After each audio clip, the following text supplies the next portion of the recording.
Hello, it's Group 3, and today we will introduce our project, Rising City. This is our project roadmap. It shows how we moved from understanding the wiki problem and mapping stakeholders in the early weeks to prototyping, playtesting, and refining Rising City later on. In this section, I will introduce the background and context of flood resilience. Flood is a wicked problem. They are connected to multiple reasons like climate change, urban planning, and human behavior. This data shows that since the 1990s, the number of global floods has risen sharply. The IPCC 6 assessment report points out that under global warming, extreme rainfall is becoming more frequent and intense, so the risk of flood continues to grow. We summarized three main reasons behind this problem. Firstly, climate change brings more extreme weather. Secondly, urbanization increases flood risk because hard surfaces stop rainwater from draining. Thirdly, public awareness is still too low. Many people ignore flood warning, thinking it won't happen to me. So flood prevention cannot be handled by just one department. It involves the government, communities, the media, volunteers, and residents. However, because information is often delayed, these groups can't always work together effectively. That's why our group decided to approach the issue from an education and design perspective. Currently, most disaster education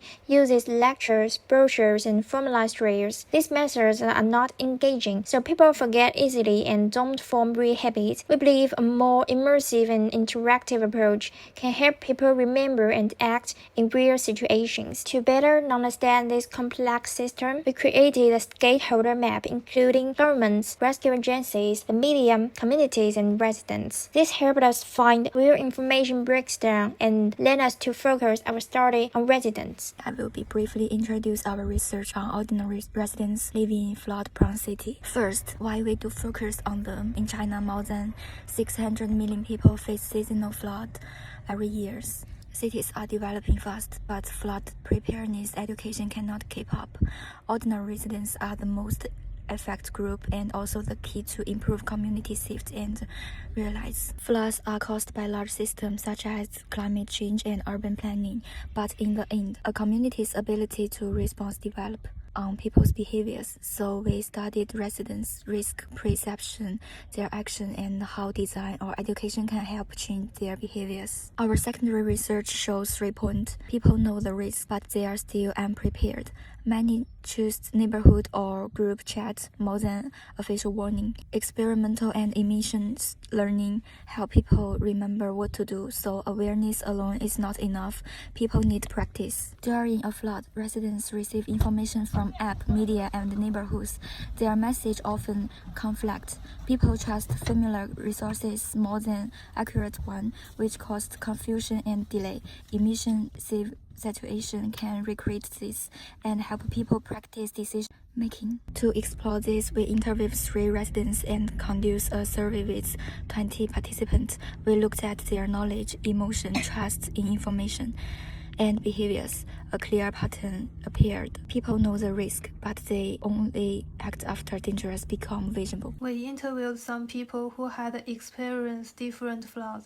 Usually, they lack a sense of crisis and have no experience in dealing with disasters. The survey shows that the majority of respondents have experienced floods, but they prepare too late, rely on WeChat or community information rather than the official alerts, and found the alerts confusing or slow. At the same time, they were very open to community training and virtual reality simulations, indicating the great potential of immersive disaster education. In many flood incidents, the behaviors are repetitive, such as before the flood, ignoring warnings, being overly confident, during the flood, fear, panic, confusion, after the flood, fatigue, distrust. This conforms to the gap between awareness and action. Therefore, from the research, we have identified useful directions: conducting safe flood drills, using VR, simulating maximum information sources, establishing empathy through simple stories, encouraging team tasks to enhance community resilience. So our main design question becomes, how can we use an immersive flood experience to help residents practice and internalize correct behavior before real disaster happen? I will introduce our game Rising City. The core concept of Rising City is to allow players to experience the situation of flood coming in a city. That is very close to reality. We use a first-person perspective to allow players to experience a real flood control drill. Our goal is to transform education from listening into an experience. The entry experience consists of 3 stages: before, during, and after flood. During this period, Rising City will set up different game contents for players, and we decided 3 characters: ordinary resident, community volunteers, and rescue staff. This enables players to experience the risk and pressures of flood from different perspectives. By switching roles, players can understand that there is no single correct answer to dealing with the flood. Take the perspective of ordinary resident as an example. Before the flood occurs, players will receive warning message from the official app and neighborhood group. Players need to choose their action in an uncertain situation.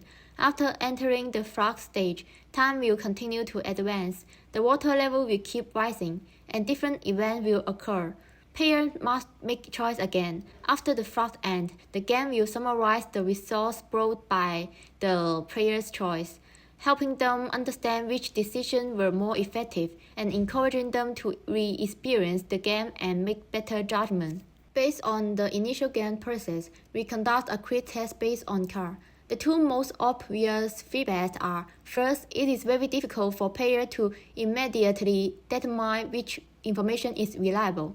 Second, the event pace is tight, leaving some players unsure of what to deal with first. Therefore, in the final design, we adjust the game by integrating all the feedback, tests, and interaction. In the final version, we place greater emphasis on the collaborative relationship among characters. After switching experience between different characters, players will understand that the flood problem is not just an individual issue, but a common problem faced by the community collectively. In terms of the game flow, compared with the earlier flow, we have added 3 important improvements. First, we have refined the originally relatively general operation into a decision-making mechanism that is close to reality. Such detail enables players to truly experience the pressure of judgment during the preparation stage. Secondly, we have added more system interference events, allows players to truly experience the chaotic information and restricted action in the flood. Finally, we have added post-flood community inspection and summarized feedback, allowing players not only to see their own losses, but also to understand the recovery status at the community level. Now I will show one example rule in the game, focusing on the no mutual help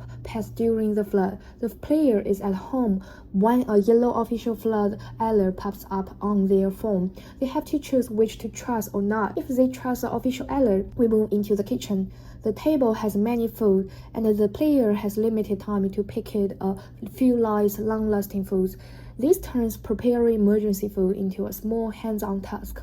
Next, an open backpack appears with scattered items, a torch, first aid kit, and lots of things. The player must quickly drag only the essential item into the bag, while the water level slowly rising on the UI. Then the player steps out the building entrance.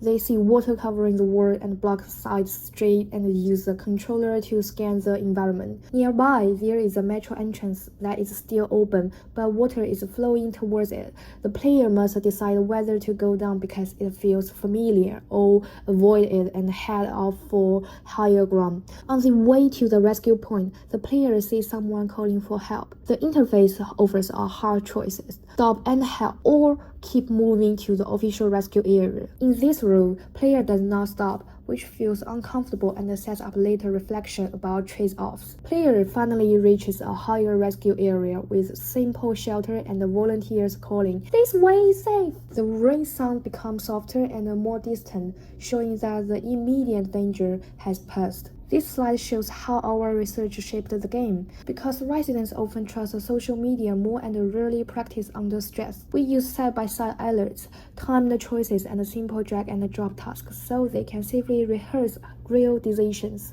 Each scene is basically a small test of one key insight. To conclude, Rising City gives residents a safe, immersive way to rehearse flood decisions, and shows that resilience also depends on everyday choices by residents, volunteers, and the responders. This slide briefly shows how we worked as a team. Alison made the overall framework slide design and final integration. Alison helped Yu, Shiri, and Yin to focus on the background and user research and co-create the storyboard and their presentation parts. Yanyu and Yin and Alison developed the core game framework and logic, ran early playtests, and refined the experience with us. Thank you for listening.